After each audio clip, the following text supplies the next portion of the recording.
राम राम।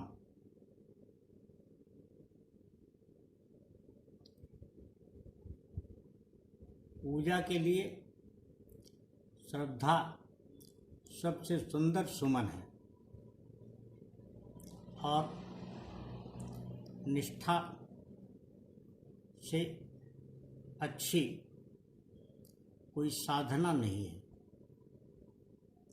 निष्ठा अखंड हो तो साधना का सबसे अच्छा उपाय।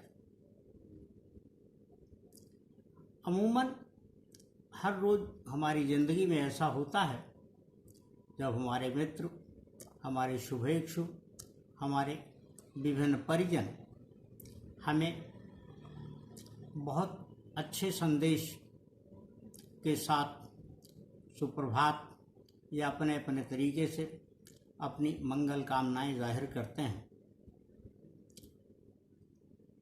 उनके साथ जो संदेश होते हैं वह बहुत ही अनुपम होते हैं। उन संदेशों को हम अगर अपने जीवन में ढाल लें तो जीवन इस तरह का होता जाएगा जिसकी हम कल्पना भी नहीं कर सकते हैं। संदेशों का आदान प्रदान बहुत अच्छी बात है। हमें एक चीज़ इसमें और जोड़ने का आग्रह स्वयं से करना चाहिए और वह ये कि हम संदेशों को जिन्हें भेजते हैं उन्हें किसी एक अंश तक, किसी एक हद तक अपने जीवन में भी उतारने की कोशिश करें। किसी भी सुधार या परिष्कार की शुरुआत सबसे पहले स्वयं से होती है। हम स्वयं को, स्वयं के आचरण को, स्वयं के विचार को, स्वयं के व्यवहार को अगर सुधार लें, उसका परिष्कार कर लें तो निश्चित तौर पर उससे स्वयं में जो सुंदरता आएगी उससे बहुत सारे लोग बिना किसी प्रयास के हमारी तरफ आकर्षित होंगे। उन संदेशों के निहितार्थ को समझने की ज़रूरत है और उनको व्यवहार में लाने की ज़रूरत है। मेरे कहने का आशय यह कदापि नहीं कि लोगों के आचरण, विचार, व्यवहार उनकी तरीके से नहीं होते हैं, लेकिन ऐसे संदेश हम दूसरों को जो भेजते हैं उसके साथ उसकी खुशबू हमारे अपने घर में भी आनी चाहिए। उसकी महक से हमारा अपना घर सबसे पहले सुगंधित होना चाहिए और जब उसकी छवि होगी तो उस छवि और छटा से बहुत सारे लोगों का आकर्षण हमारी तरफ बढ़ेगा। संदेशों का आदान प्रदान हमारी सनातन शैली का एक बहुत अहम हिस्सा रहा है। जब व्हाट्सएप नहीं था, जब संदेश भेजने के और कोई तीव्रगामी तरीके नहीं होते थे, तब भी लोग जब एक दूसरे से मिलते थे तो बहुत अच्छे शब्दों या बहुत अच्छे भाव के साथ, बहुत अच्छी भावना के साथ लोगों का अभिवादन किया करते थे। और तब अभिवादन के जो तरीके थे उसमें उसकी शुरुआत राम राम, जय सिया राम या अन्य धार्मिक आस्थाओं से जुड़े माध्यमों के जरिए होती थी। राम राम सर्वाधिक लोकप्रिय था।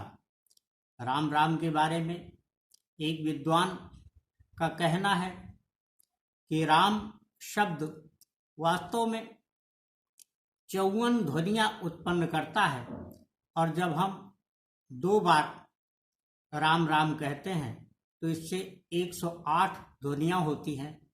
राम का अर्थ व्यावहारिक रूप में अंधेरे से उजाले की तरफ जाना है। इसके व्याकरण पर चर्चा फिर कभी करेंगे, किंतु एक बात समझने की आवश्यकता है जिसको साधारण ढंग से हम समझ सकते हैं कि रा और मा का हमारी हिंदी वर्णावली में जो स्थान है वह और उनका योग 54 की संख्या बनाता है, और 54 को जब दोगुना करते हैं तो 108 बनता है। 108 बार राम की प्रतिध्वनि उससे उत्पन्न हुई समझी जाती है। और हमारी भारतीय सनातन परंपरा में 108 को माला के रूप में लिया गया है, क्योंकि 1 और 8 मिलकर के 9 होते हैं, और 9 ही पूर्णांक होता है। पूर्णांक जीवन में सब कुछ या सकल हासिल करने की आंकिक प्रतिध्वनि होती है। जैसे हम कोई शब्द कहते हैं, शब्द का अर्थ होता है, उसी प्रकार से प्रत्येक अंक का भी अपना अर्थ होता है, और वह व्यवहार में ला करके हम बहुत ही अच्छा करते हैं। उससे हमारे जीवन में नीरवता आती है, शीतलता आती है, और आत्म सुख से जीवन इस तरह भर जाता है कि हम किसी भी कार्य के लिए सद्दिशा में, अच्छी दिशा में बहुत ही ऊर्जाशील अपने को अनुभव करते हैं। राम राम आत्मीयता को बढ़ाता है। राम राम की प्रतिध्वनि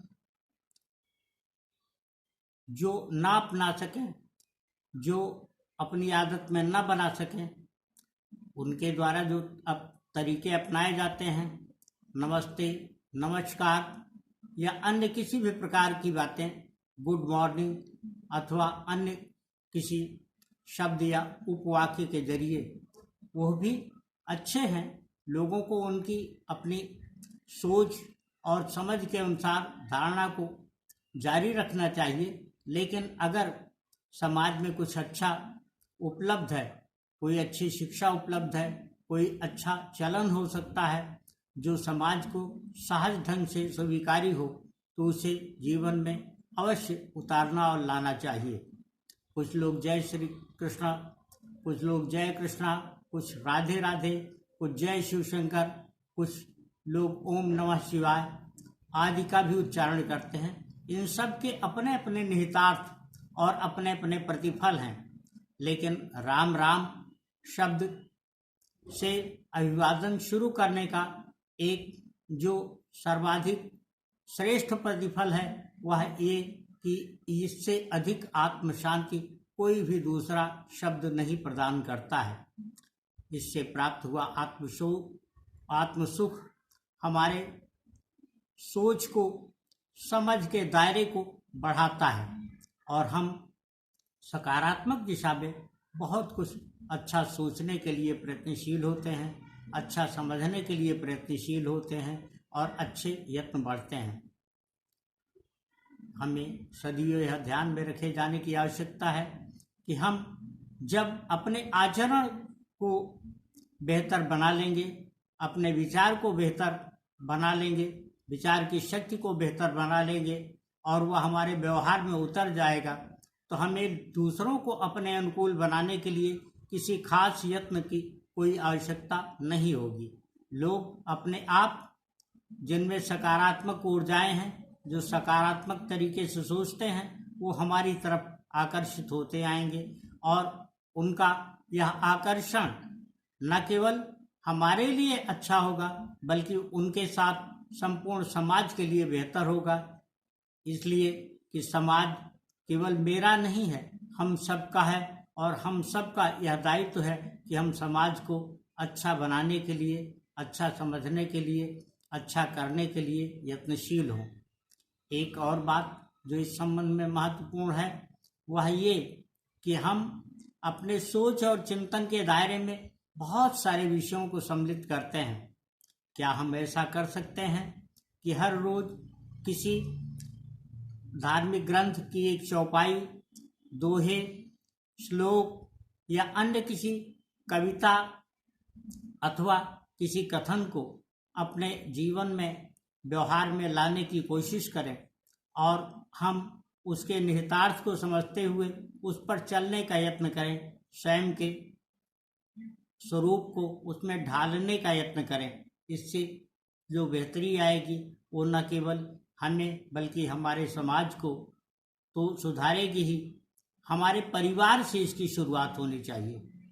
परिवार में जब हम अपने बच्चों, अपने अन्य लोगों और अपने परिजनों से उन संदेशों पर अमल करने का आग्रह करेंगे, उन श्लोकों के अर्थ को समझने का आग्रह करेंगे, उनके व्यवहार को परस्पर उन पर चर्चा करेंगे, तो बहुत अच्छी बात होगी। इस प्रकार की चीज़ें इस प्रकार की बातें हम अपने जीवन में निरंतर कर सकते हैं। हर रोज 10-15 मिनट, 20 मिनट, 25 मिनट जब परस्पर हम बैठते हैं परिवार के साथ, तो उनके बीच में इस प्रकार की बातों पर चर्चा अगर की जाए तो घर में जो सकारात्मक ऊर्जा पैदा होगी वह पूरे घर के वातावरण को सुगंधित कर देगी और इससे जीवन आनंदमय होता चला जाएगा। राम राम।